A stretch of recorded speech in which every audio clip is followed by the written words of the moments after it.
Okay, sir. Okay.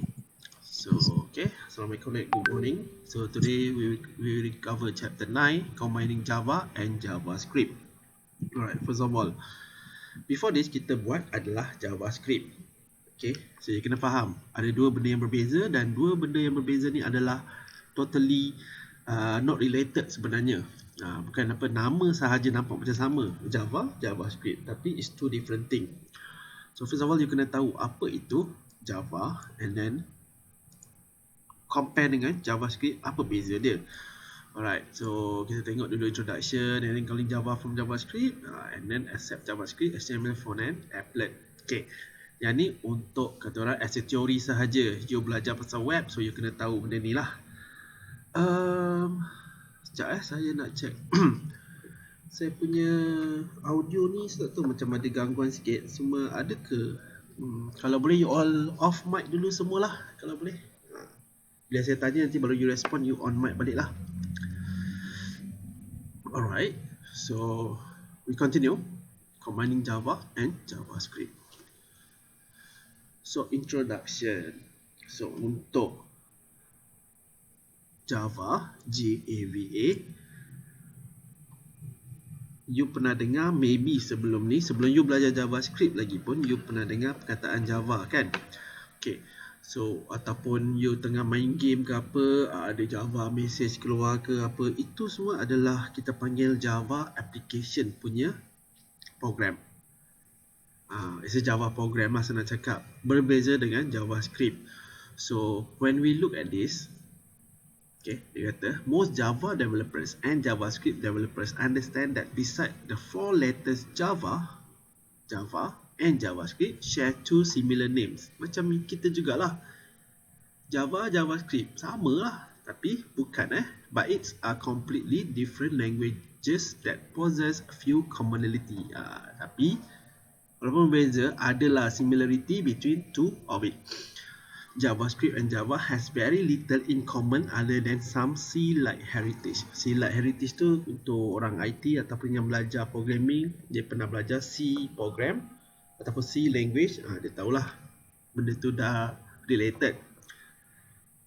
Okay, so kita tengok kat sini the JavaScript, okay, javax.script package was introduced with Java SE6 and includes classes, interfaces, and a check exception related to use of scripting engines within Java. Senang cakap. Okay, JavaScript kita buat menulis JavaScript dekat website. Okay, Java adalah satu aplikasi ataupun satu program ataupun kita panggil dalam bahasa IT-nya software, okay, ataupun program, dan menggunakan satu software untuk create software yang lain ataupun program yang lain dan diintegratekan dengan web. Maksudnya kita create, contohlah macam you punya smart system that functions fully, database apa semua tu kita create dalam Java, and then kita linkkan dengan web. Jadikan the web platform lah, macam you gunakan your smart system untuk student. Lebih kurang macam tu lah. That's why dia kata calling Java from JavaScript. Maksudnya calling Java ni apa? Program lah. Program yang kita dah buat dekat Java tu kita boleh panggil and then play ataupun masukkan dekat dalam website. Dalam website tu kita gunakan JavaScript lah. Okay? Sebab kalau HTML sahaja tak boleh. HTML very limited. So that's why kita kena gunakan JavaScript untuk enhance ataupun untuk kata orang provide more interactivity dekat kita punya web page. So on some previous version of web browser, user used to be able to call Java methods directly inside a JavaScript block. So maksudnya bila kita gunakan JavaScript, kita boleh panggil. Kita boleh panggil. Katakan kita dah siap satu program. Contohlah, ini contoh je. Saya kata tak exactly the same. So macam kata you nak check markah, you nak check you punya fees, you nak check you punya grade, you nak check you punya apa-apa berkenaan dengan you punya classes ke apa. So kita develop dekat Java, and then bila nak buat online kita panggil menggunakan JavaScript, contohlah. Macam tu. So there are additional limitations such as not being able to call Java function to read and write from the local hard drive. Contoh macam tu lah. Adalah limitationnya sebelum ni. Okay, but now everything can happen. Even though sekarang kita dah boleh Google Meet ni lah. Google Meet is very dynamic website yang very high level. Kita boleh communicate melalui video, suara, kan? So sebelum ni kalau kata web page dulu you boleh view yang orang upload video tersebut, baru you boleh ni. Kalau tak upload tak boleh. Sekarang kita boleh buat real time, maksudnya you boleh tengok saya boleh tengok you. So itu konsep dia lah. Tak perlu lagi nak create benda-benda macam tu. It's just a platform untuk kita communicate.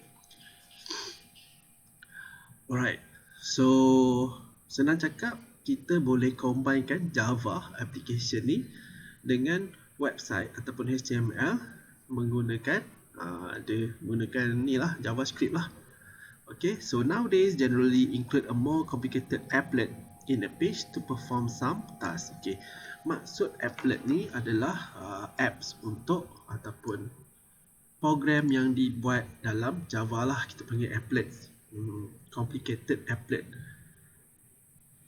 Complicated macam sistem yang mungkin yang susah lah. Macam you tengok sistem smart system you tu, kan, you boleh masukkan IC number ataupun student ID, and then boleh tengok you punya fees, you boleh tengok you punya markah, you boleh tengok you punya result dan sebagainya. Contoh macam tu lah. Alright, so itu Java system. Invoke Java methods in JavaScript. So dalam JavaScript, okay, dalam JavaScript kita boleh masukkan, kita boleh gunakan, okay, Java methods. Maksudnya kita boleh gunakan Java punya statement ataupun Java punya coding dalam JavaScript. So you kena faham, selain daripada bawa masuk sistem tersebut dalam gunakan JavaScript, kita boleh juga invoke, senang cakap masukkan lah, okay, combine sekali dalam JavaScript tu dalam dalam JavaScript punya body lah. So user can invoke Java method from the work step using JavaScript. User might want to do this, perform complex calculation, perform sophisticated business analysis, or to leverage certain functionality within the existing tool. Tapi sebenarnya bila you dah ada satu sistem yang canggih, macam contoh lah sophisticated and complex calculation ni, so saya tak perlu pun nak tulis dalam Java punya JavaScript, kan. Kita boleh buat asing dan terus import sahaja. Ini cuma nak bagi tahulah kita boleh invoke Java methods in JavaScript. So you just go through saja, tengok-tengok saja, tak perlu ni sebab kita tak buat pun benda ni. Ini contoh kalau kata to instantiate a new Java object, and then kita ada a new array, to instantiate Java array, and then to create an instance of a string array of size 3. So ini saya tulis dekat JavaScript. Okay, ini contoh. Okay, contoh. Ini let's say lah, ini program Java yang kita dah buat apa semua ni. Nama dia helloworld.java. Alright. This is nama file dia. Let's say ini coding Java tu. So you tak perlu tengok pun yang saya birukan ni.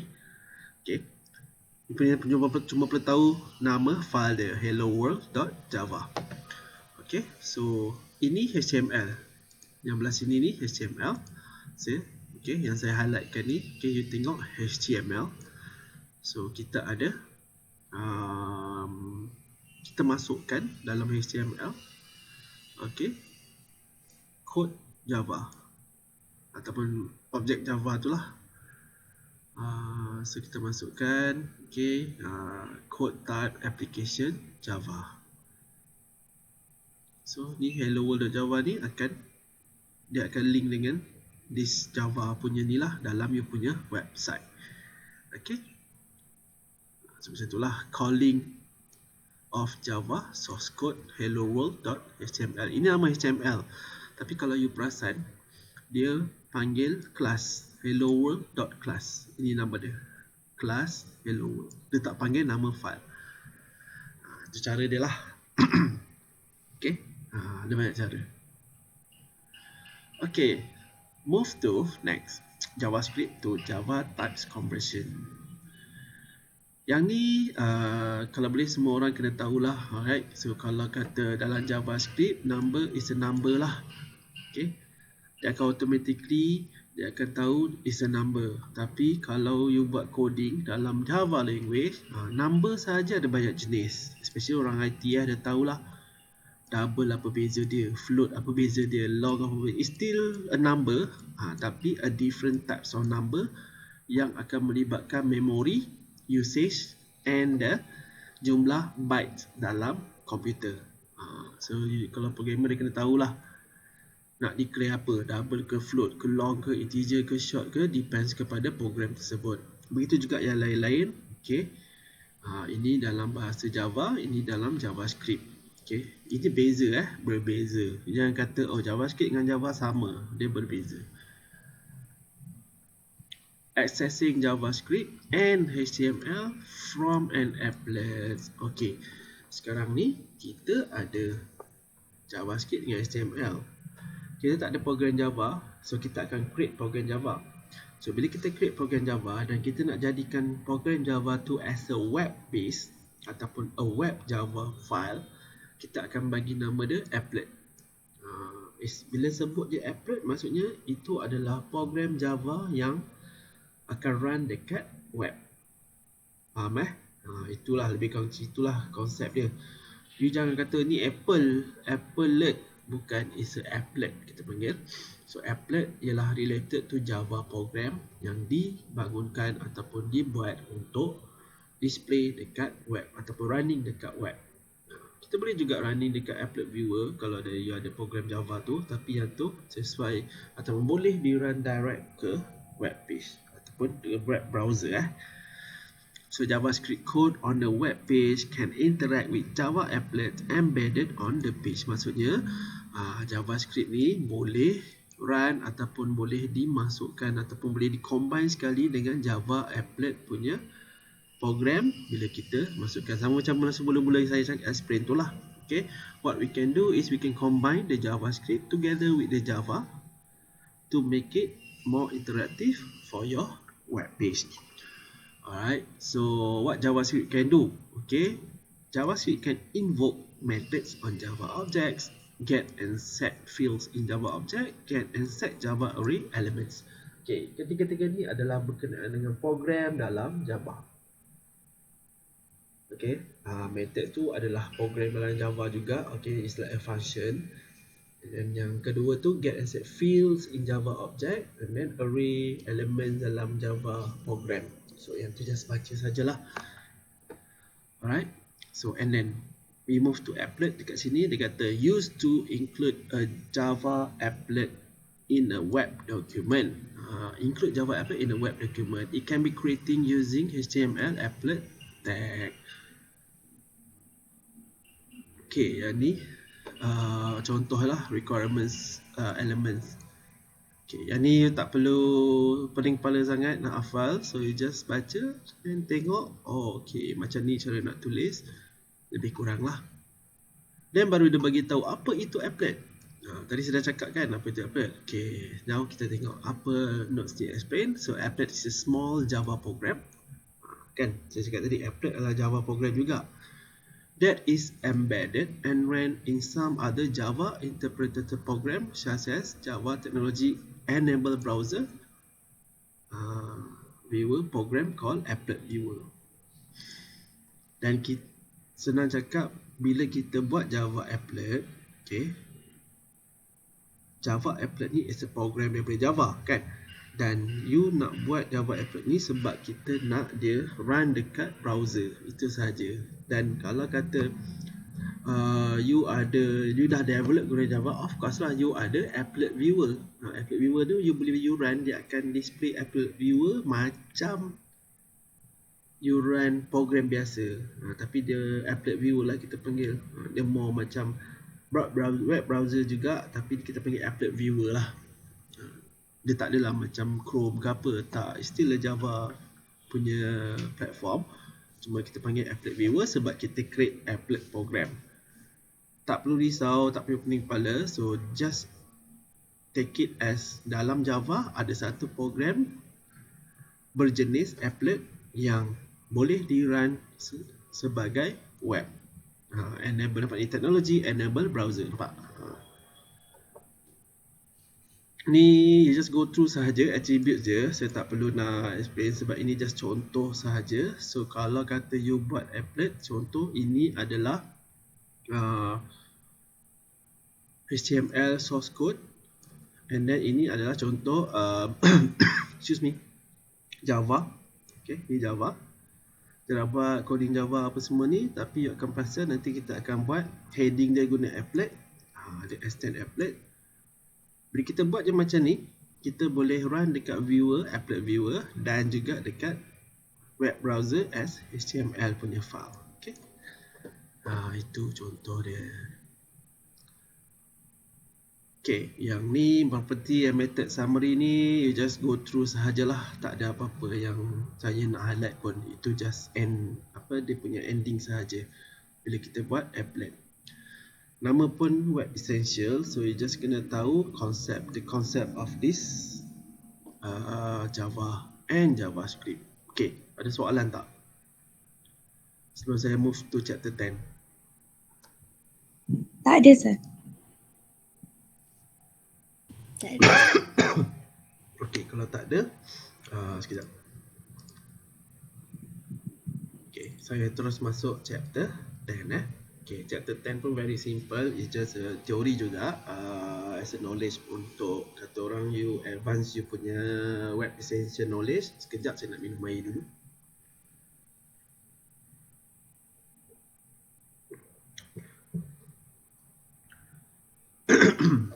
Okay. Continue. Alright, now we move to chapter 10. Emerging technology. Sebenarnya this technology tak adalah consider latest technology. It's just because kita punya syllabus just follow this syllabus from the books. So this the technology yang at least you kena tahu kewujudan dia walaupun you dah gunakan dia bertahun-tahun. Which is AJAX. Dia sebut AJAX lah, tapi kalau bahasa Malaysia kita sebut AJAX lah. Pernah dengar tak AJAX ni dekat mana jumpa? Selain daripada teknologi yang you maybe baru first time dengar, tapi kalau you pergi Tesco ke pergi Giant, perkataan AJAX ni you nampak kat mana? Sabun. Dekat pencuci lantai kan? Betul tak? Ya. Nama penuh dia apa? Ajax Fabuloso, kan? Ya. So itu benda lain Yang ni teknologi AJAX. Saya sebut AJAX lah. Dan this technology actually dah more than 10 years if I'm not mistaken. Tapi is because we learn the essential of the web, so kita kena move to next is AJAX lah. AJAX Ajax and XHTML.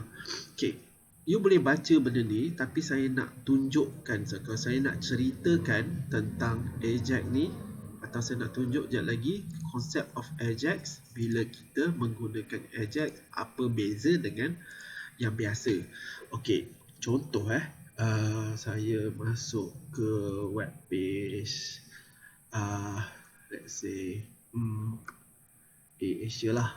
Saya baca contoh Asia Okay, dalam cuma dia lambat sikit lah, tapi saya boleh tunjuk contoh Ajax tu. Okay kalau dulu dalam konsep Ajax ni, okay, contohlah saya nak fly, contoh dari Penang. Okay, saya nak pergi ke Johor Bahru. Okay, saya pilih date, contoh depart dengan return, dan saya search. Okay, saya search Okay, you tengok page ni betul-betul. Alamak. Itulah saya shock sendiri ni, saya lupa nak share screen. Okay, sekejap.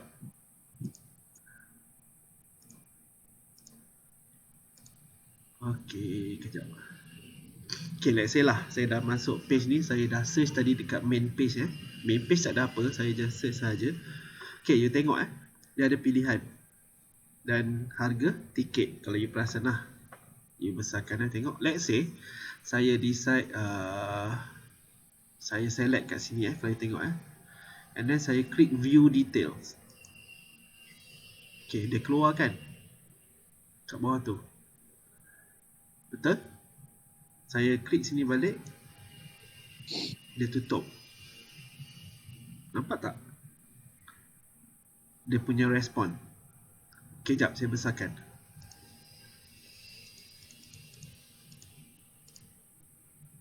Okay, ni yang besar punya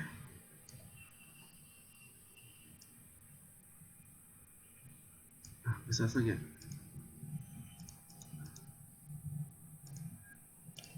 Okay, dekat sini ada perkataan view details. Nampak tak? Nampak. View details kat tepi ni. Okay, bila saya klik view details ni, kalau you perasan, okay, bila saya klik je view details, dia akan keluar info dekat bawah kan. Dan bila saya klik lagi sekali, dia tutup. Dia tutup. Respon dia lambat lah. You all nampak kan? Nampak tak? So this action is called Ajax. Disebabkan Ajax ni lah, page ni boleh buat macam ni.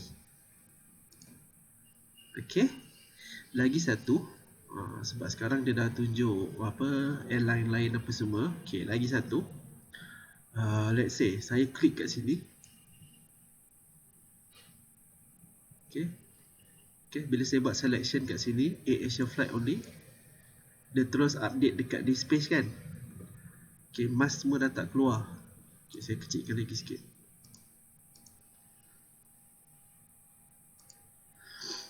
Okay, and then saya tekan lagi sini, so dia akan update terus. Itu juga adalah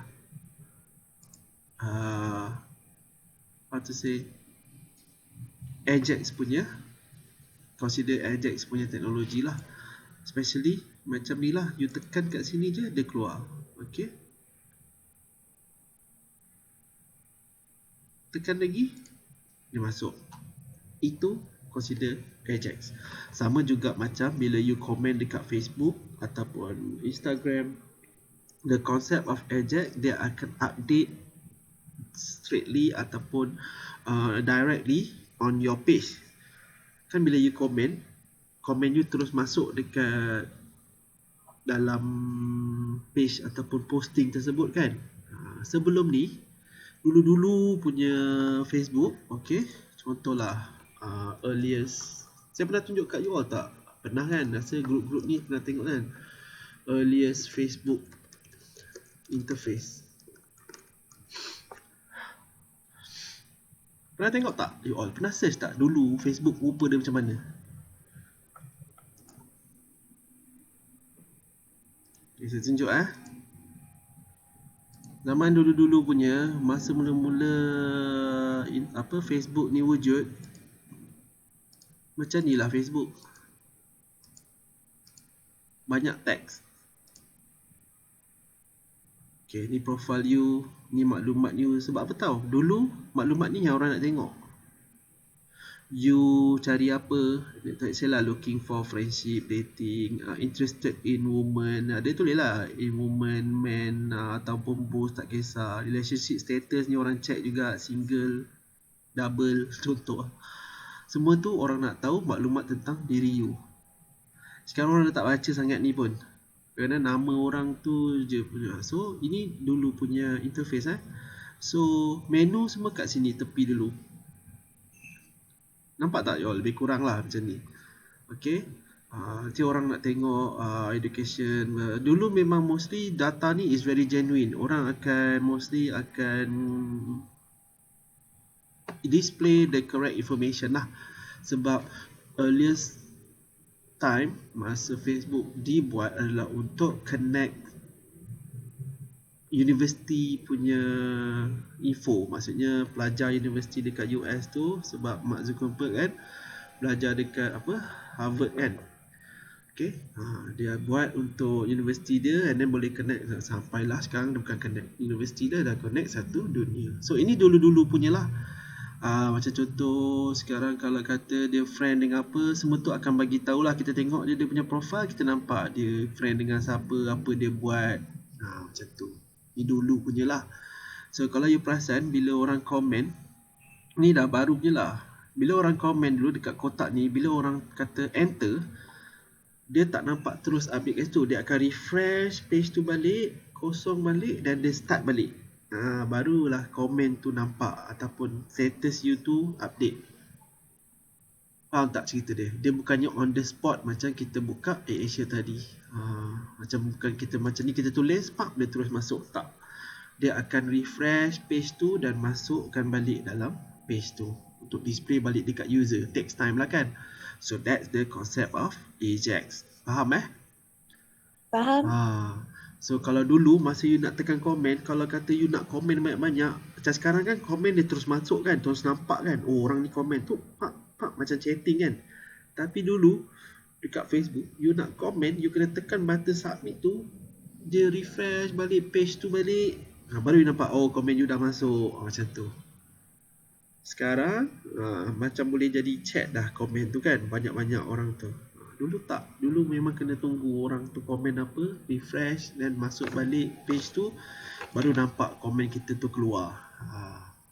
So these are the concept of Ajax sebenarnya. So macam mana dia terjadi, kita cerita sikit lah. Sebenarnya tak adalah terlalu canggih pun, tapi disebabkan it's a technology and make the interactivity ataupun the dynamic of the website tu lebih canggih. So that's why it say the Ajax technology. So Ajax ni stands for Asynchronous JavaScript and XML. Okay, Ajax is a new technique for creating better, faster and more interactive web application with the help of XML, HTML and CSS. So you imagine benda yang wujud dah ada lah, wujud sebenarnya dalam web tu, cuma dia create satu lagi teknologi di mana dia boleh kita nampak macam begitu canggih. Alright. So Ajax also for important front-end web technology that lets JavaScript communicate with the web server. Ajax is based on the following open standard. So 4 benda ni you baca je lah. Okay, first kita kena tahu dia ada HTML and CSS. Alright. And then data is stored in XML format and fetched from the server. And then behind the scenes data fetched using XML HTTP request object in the browser. And then JavaScript to make everything happen. So sebenarnya cakap, bila kata macam tadi saya tunjuk website AirAsia ni, bila kita tekan benda ni, itu semua adalah combination of benda-benda tadi, XML, JavaScript, CSS. Okay. Disebabkan benda ni sahaja, nampak tak? Ada benda-benda ni siap boleh klik lagi kat sini. Okay. Itu function dia. This is all check back flight. Ni kita je lah. Okay. Disebabkan benda ni, teknologi tadi tu, benda ni boleh berlaku. Combination of these 4 things lah. Kalau you tengok ni tak apa faham sangat, tapi saya cerita tadi tu, you boleh imagine sikit lah. Okay. That is Ajax. Alright. Dia bukannya sembunyikan ke apa, tak Itu adalah dia punya proses dalam web page ni. All the information semua tu ada, tapi bila user klik tu dia akan display balik. Dia bukannya kata dia sembunyikan ke apa, tak. Okay. The information is there. Sama juga dengan yang lain. Dia bukan sembunyikan ke apa tau, bukannya hide ke apa. So it's just the response for Ajax punya function tapi dia kata Ajax cannot work independently. It combine with other technology. That's why dia ada JavaScript lah, HTML lah, DOM ni, okay, manipulating structured document, CSS.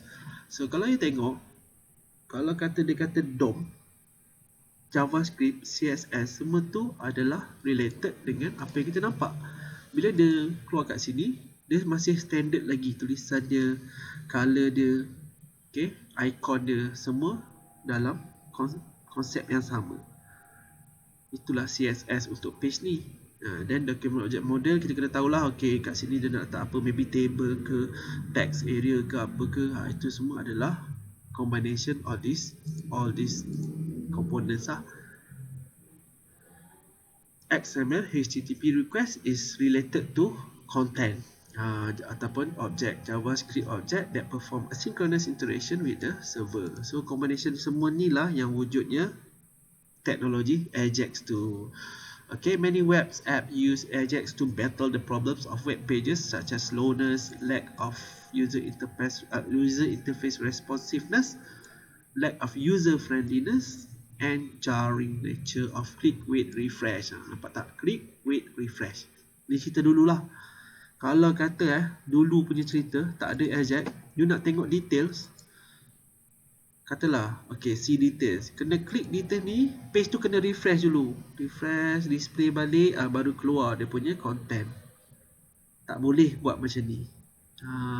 Tak boleh ubah content without refresh the page. Tapi pasal ada combination of Ajax, JavaScript kan, HTML, XML, HTTP request dan sebagainya, hanya dengan klik saja benda tu, information of the page on the same page boleh ubah tanpa perlu refresh that page. You stay je dekat page yang sama sampai the maximum benda yang you boleh buat, then baru go to the next page untuk next process. Okay, itu cerita tentang Ajax lah.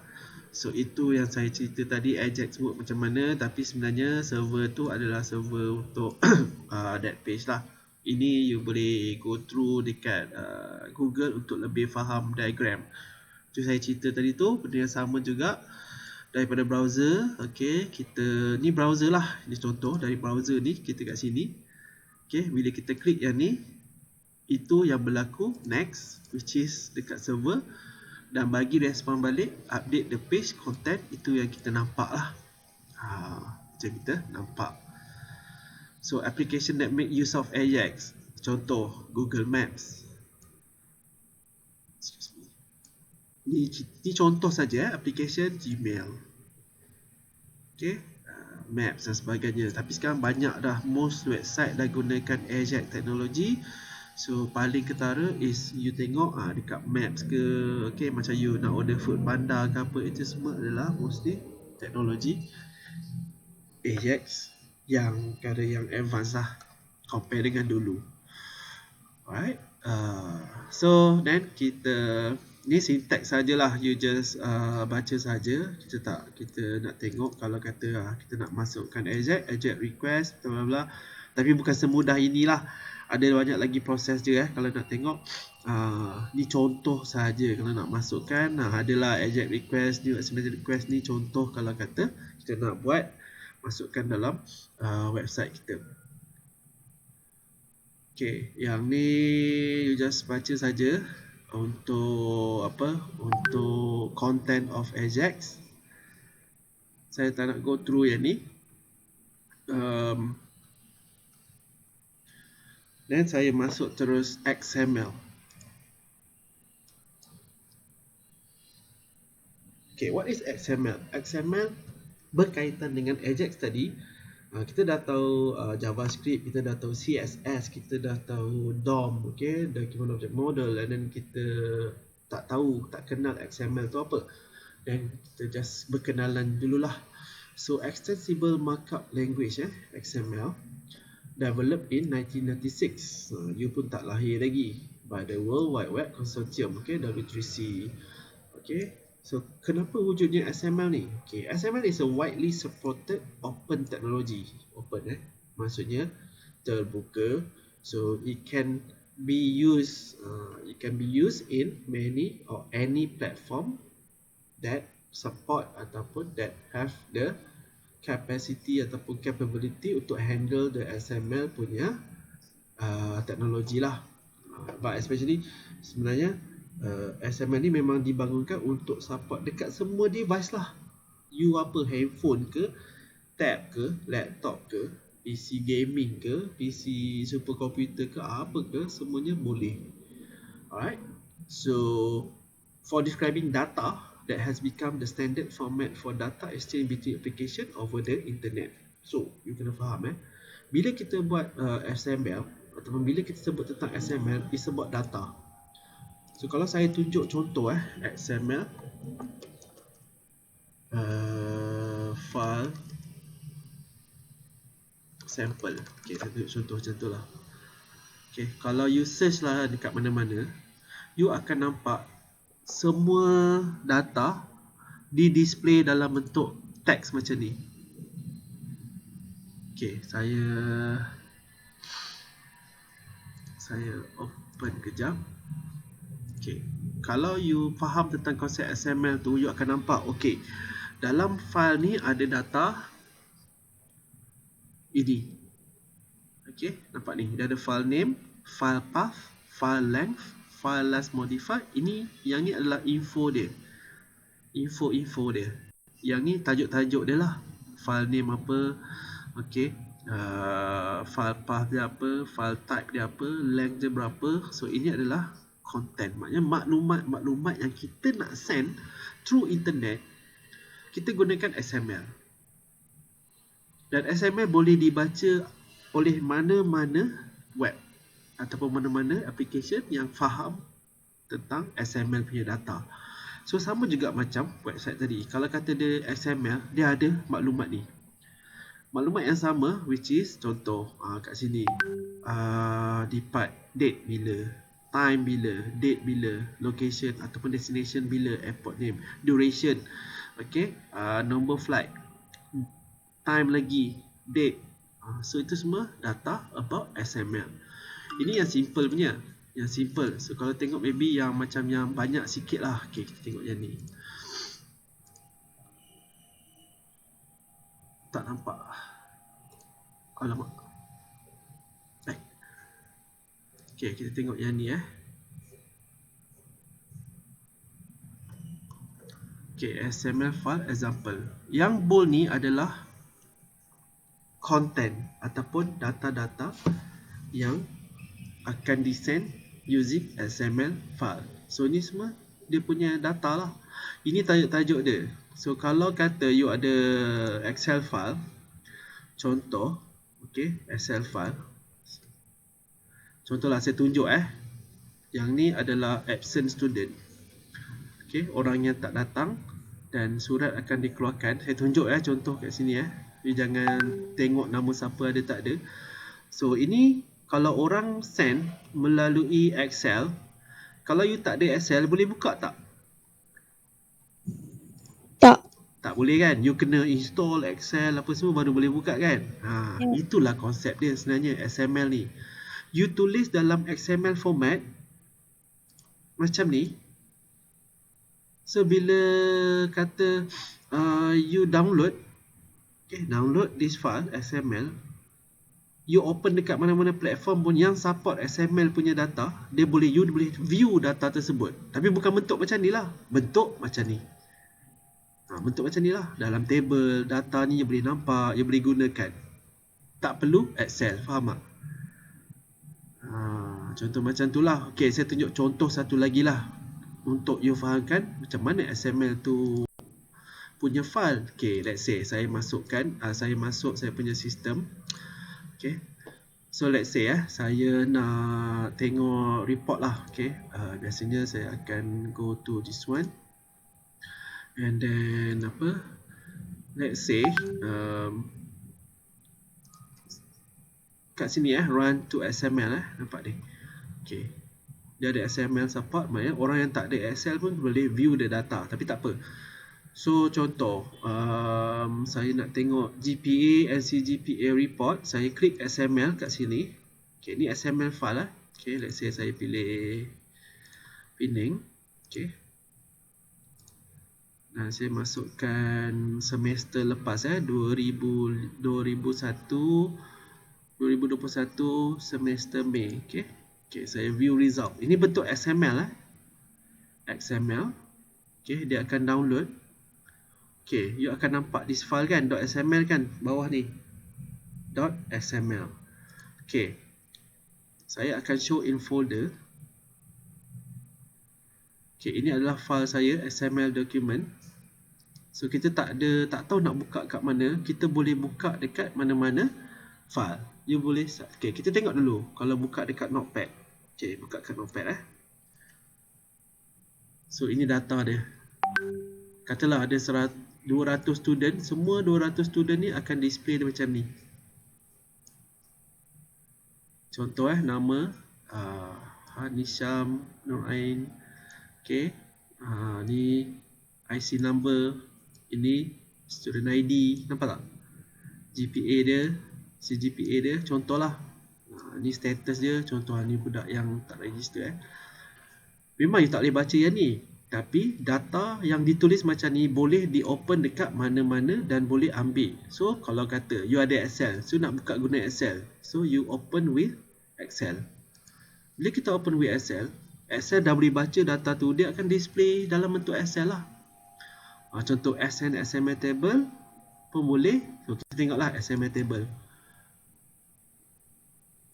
Klik OK to Excel create schema. OK. So nampak tak? Excel dia boleh tahu data tersebut dan dia boleh baca dan dia boleh display dekat kita ikut XML punya ni lah, codes tadi, format, nampak? So dia tahu dah, ni query name apa semua, display name, description, faham tak? So data ni kita boleh gunakan lah. So that's why bila you register apa-apa ke dalam web ke apa benda, semua tu gunakan XML je untuk jual balik data you. Ni pula. Faham? Nampak tak how the XML begitu mudah untuk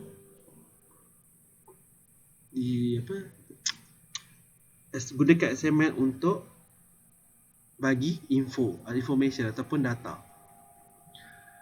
So cerita dia macam tu lah.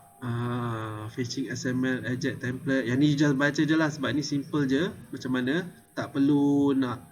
saya tak perlu nak fokus yang ni. Okay, sebab kita akan buat yang simple punya nanti after next week berkenaan dengan Ajax, bagi you nampak sikit. Kalau you nak view juga, you boleh view dekat W3 Schools konsep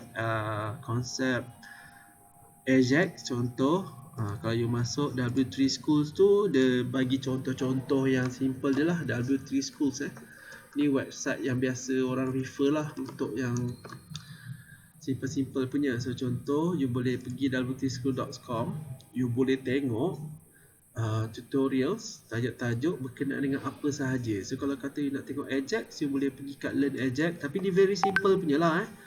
Dia beritahu Ajax tu apa semua. So dia akan bagi example.